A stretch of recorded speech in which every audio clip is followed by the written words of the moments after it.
नमस्कार भक्तजनों, आप सभी को आपके इस अपने YouTube चैनल में हार्दिक स्वागत है। आज हम इस वीडियो में सुनेंगे गरुड़ पुराण का 6ठा अध्याय, जिसमें नरक से आया हुआ जीव माता के गर्भ में कैसे उत्पन्न होता है और गर्भवास आदि के दुखों को किस प्रकार भोगता है, इसके बारे में पूरा विस्तार से बताया गया है। इसके पहले हमने गरुड़ पुराण का 5वां अध्याय सुना था, जिसमें मनुष्यों के या जीवों के कर्म के अनुसार उसका अगला जन्म निर्धारित होता है कि वो अगला जन्म कौन से जाति में और कौन से जीव में लेगा। इसके बारे में पूरा विस्तार से बताया गया है। अगर आप वो वीडियो नहीं सुने होंगे तो वो आपको मेरे चैनल के प्लेलिस्ट में मिल जाएगा, आप वहाँ से सुन सकते हैं, ताकि आपको इसका अगला भाग और अच्छे से समझ में आएगा। तो आइए विघ्नहर्ता श्री गणेश का नाम लेकर इस कथा की शुरुआत करते हैं। ओम नमो भगवते वासुदेवाय नमः। जैसा कि आप जानते हैं, गरुड़ पुराण गरुड़ और भगवान श्री हरि विष्णु के मध्य हुए वार्तालाप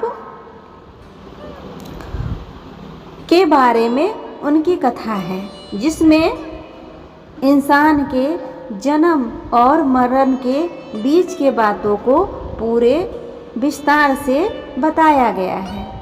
तो आइए सुनते हैं। गरुड़ जी ने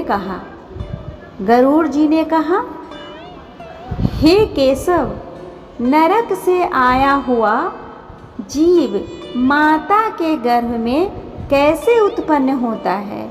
वह गर्भवास आदि के दुखों को किस प्रकार भोगता है, वह सब भी मुझे बताइए। तब भगवान श्री हरि विष्णु ने कहा, स्त्री और पुरुष के संयोग से जैसे मनुष्य की उत्पत्ति होती है, उसे मैं तुम्हें कहूँगा। ऋतु काल के आरंभ के 3 दिनों तक इंद्र को लगी ब्रह्म हत्या का चतुर्थांश रजस्वला स्त्रियों में रहता है। उस ऋतुकाल के मध्य में किए गए गर्भाधान के फलस्वरूप पापात्माओं के देह की उत्पत्ति होती है। रजस्वला स्त्री प्रथम दिन चांडालनी, दूसरे दिन ब्रह्मघातिनी और तीसरे दिन रजकी यानी कि धोबिन कहलाती है। नरक से आए हुए प्राणियों की ये 3 माताएं होती है। दैव की प्रेरणा से कर्मानुरोधी शरीर प्राप्त करने के लिए प्राणी पुरुष के वीर्य का आश्रय लेकर स्त्री के उदर में प्रविष्ट होता है।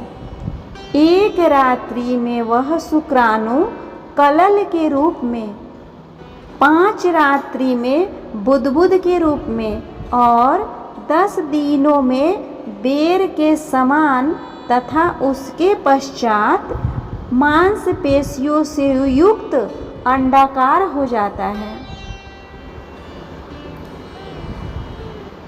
1 मास में सिर, 2 मास में बाहु आदि शरीर के सभी अंग, तीसरे मास में नख, लोम, अस्थि, चर्म तथा लिंग बोधक छिद्र उत्पन्न होते हैं। चौथे मास में रस, रक्त, मांस, मेदा, अस्थि, मज्जा और शुक्र ये 7 धातुएं तथा 5वें मास में भूख प्यास पैदा होती है। 6ठे मास में जटायु में लिपटा हुआ वह जीव माता की दाहिनी कोख में घूमता है और माता के द्वारा खाए पिए अन्नादि से बढ़े हुए धातुओं वाला वह जंतु विष्ठा मूत्र के दुर्गंध युक्त गड्ढे रूप गर्भाशय में सोता है। भगवान श्री हरि विष्णु ने कहा, वह गर्भस्थ क्षुधीर कृमियों के द्वारा उसके सुकुमार अंग प्रति क्षण बार बार काटे जाते हैं, जिससे अत्यधिक क्लेश होने के कारण वह जीव मूर्छित हो जाता है। माता के द्वारा खाए हुए कड़वे, तीखे, गरम, नमकीन, रूखे तथा खट्टे पदार्थों के अति उत्तेजक स्पर्श से उसे समूचे अंग में वेदना होती है और जरायु अर्थात झिल्ली से लिपटा हुआ वह जीव आंतों द्वारा बाहर से ढका रहता है। उसकी पीठ और गर्दन कुंडलाकार रहती है। इस प्रकार अपने अंगों से चेष्टा करने में असमर्थ होकर भी वह जीव पिंजरे में स्थित पक्षी की भांति माता की कुक्षी में अपने सिरों को दबाए हुए पड़ा रहता है। भगवान की कृपा से अपने सैकड़ों जन्मों के कर्मों का स्मरण करता हुआ वह गर्भस्थ जीव लंबी श्वास लेता है। ऐसी स्थिति में भला उसे कौन सा सुख प्राप्त हो सकता है? मांस, मज्जा आदि 7 धातुओं के आवरण में आवृत वह ऋषि कल्प जीव भयभीत होकर हाथ जोड़कर विकल वाणी से उस भगवान की स्तुति करता है, जिन्होंने उसको माता के उदर में डाला है। 7वें महीने के आरंभ से ही सभी जन्मों के कर्मों का ज्ञान हो जाने पर भी गर्भस्थ प्रसूति वायु के द्वारा चालित होकर वह विष्ठा में उत्पन्न सहोदर या उसी पेट में उत्पन्न अन्य चीजें कीड़े की भांति एक स्थान पर ठहर नहीं पाता। विष्णु ने कहा, जीव कहता है, मैं लक्ष्मी के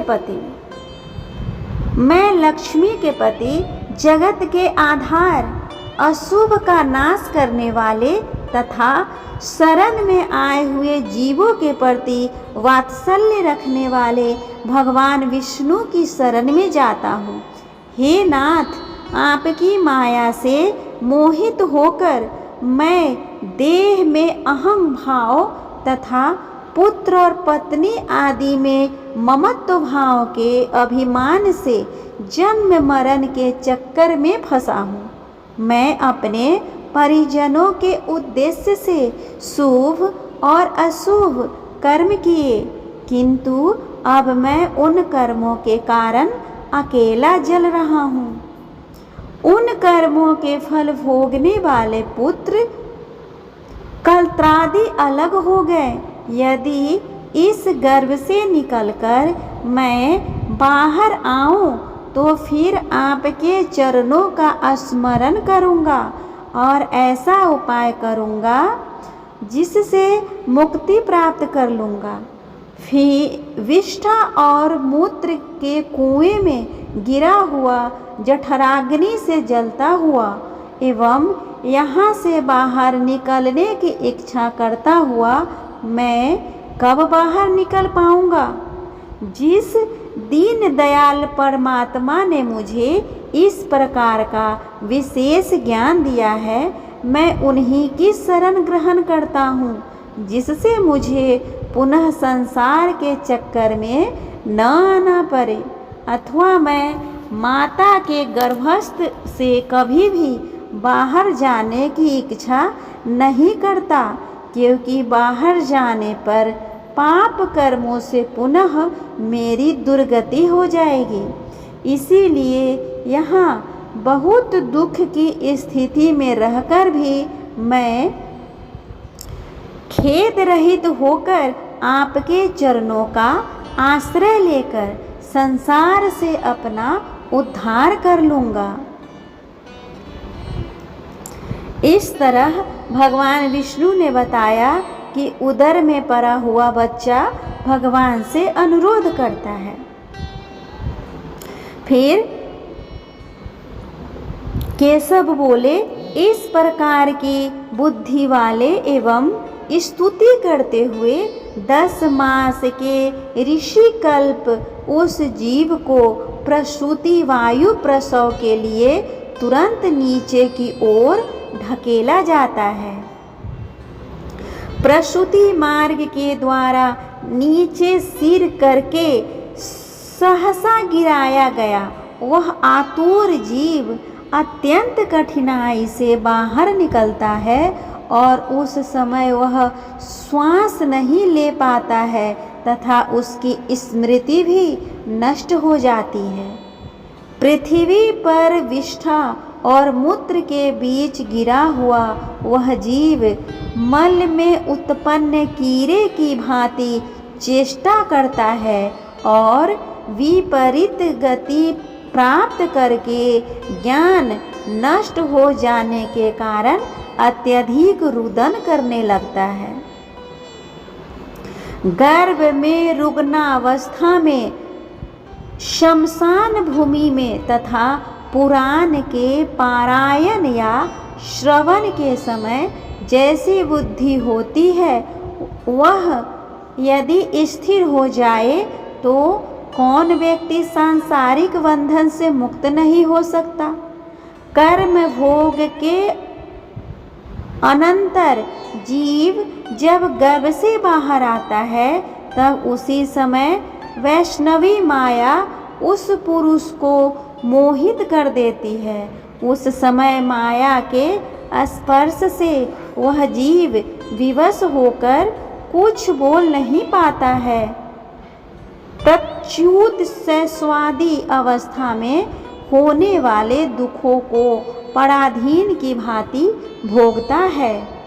उसका पोषण करने वाले लोग उसकी स्थिति इच्छा को जान नहीं पाते, अतः प्रत्याख्यान करने में असमर्थ होने के कारण वह अनभिप्रेरित अर्थात विपरीत स्थिति को प्राप्त हो जाता है। स्वदज जीवों से दूषित तथा विष्ठा मूत्र से अपवित्र शैया पर सुलाए जाने के कारण अपने अंगों को खुजलाने में, आसन से उठने में तथा अन्य चेष्टाओं को करने में वह असमर्थ रहता है। जैसे एक कृमि दूसरे कृमि को काटता है, उसी प्रकार ज्ञान शून्य और रोते हुए उस शिशु की कोमल त्वचा को डांस, मच्छर और खटमल आदि जंतु व्यथित करते हैं। इस प्रकार शैशवावस्था का दुख भोग कर वह पौगंडावस्था में भी दुख ही भोगता है। तदंतर युवावस्था प्राप्त होने पर आसुरी संपत्ति यानी कि दंभ, घमंड और अभिमान तथा क्रोध, कठोरता तथा अज्ञान ये सब आसुरी संपदा लेकर उत्पन्न हुए पुरुष के लक्षण है को प्राप्त करता है। तब वह दुर्व्यसनों में आसक्त होकर नीच पुरुषों के साथ संबंध बनाता है और वह काम, लंपट प्राणी, शास्त्र तथा सत्पुरुषों से द्वेष करता है। भगवान की माया रूपी स्त्री को देखकर वह जितेंद्रिय पुरुष उसकी भाव भंगिमा से प्रलोभित होकर महामोह रूप अंधतम में उसी प्रकार गिर पड़ता है जिस प्रकार अग्नि में पतंग, हिरन, हाथी, पतंग, भौरा और मछली ये 5 क्रमशः शब्द, स्पर्श, रूप, गंध तथा रस इस 5 विषयों में एक एक में आसक्ति होने के कारण ही मारे जाते हैं। फिर एक प्रमादी व्यक्ति जो 5 इंद्रियों से 5 विषयों को भोग करता है वह क्यों नहीं मारा जाएगा? अभिषिप्त वस्तु की अप्राप्ति की स्थिति में अज्ञान के कारण ही क्रोध हो आता है और शोक को प्राप्त व्यक्ति देह के साथ ही बढ़ने वाले अभिमान तथा क्रोध के कारण वह कामी व्यक्ति स्वयं अपने नाश हेतु दूसरे कामी से शत्रुता कर लेता है। इस प्रकार अधिक बलशाली अन्य कामी जनों के द्वारा वह वैसे ही मारा जाता है जैसे किसी बलशाली हाथी से दूसरा हाथी। इस प्रकार जो मूर्ख अत्यंत दुर्लभ मानव जीवन को विषयासक्ति के कारण व्यर्थ में नष्ट कर लेता है उससे बढ़कर प्राणी और कौन होगा? सैकड़ों योनियों को पार करके पृथ्वी पर दुर्लभ मानव योनि प्राप्त होती है। मानव शरीर प्राप्त होने पर भी द्विजत्व की प्राप्ति उससे भी अधिक दुर्लभ है। अति दुर्लभ द्विजत्व को प्राप्त कर जो व्यक्ति द्विजत्व की रक्षा के लिए अपेक्षित कर्म धर्मानुष्ठान नहीं करता, केवल इंद्रियों की तृप्ति में ही प्रयत्नशील रहता है, उसके साथ में आया हुआ अमृत स्वरूप वह अवसर उसके प्रमाद से नष्ट हो जाता है। इसके बाद वृद्धावस्था को प्राप्त करके महान व्याधियों से व्याकुल होकर मृत्यु को प्राप्त करके वह पूर्ववत महान दुखपूर्ण नरक में जाता है। इस प्रकार जन्म मरण के हेतुभूत कर्म पाशों से बंधे हुए वे प्राणी मेरी माया से विमोहित होकर कभी भी वैराग्य को प्राप्त नहीं करते। हे तारक्ष, इस प्रकार मैंने तुम्हें अंत्येष्टि कर्म से हीन पापियों की नरक गति बताई। अब आगे और क्या सुनना चाहते हो?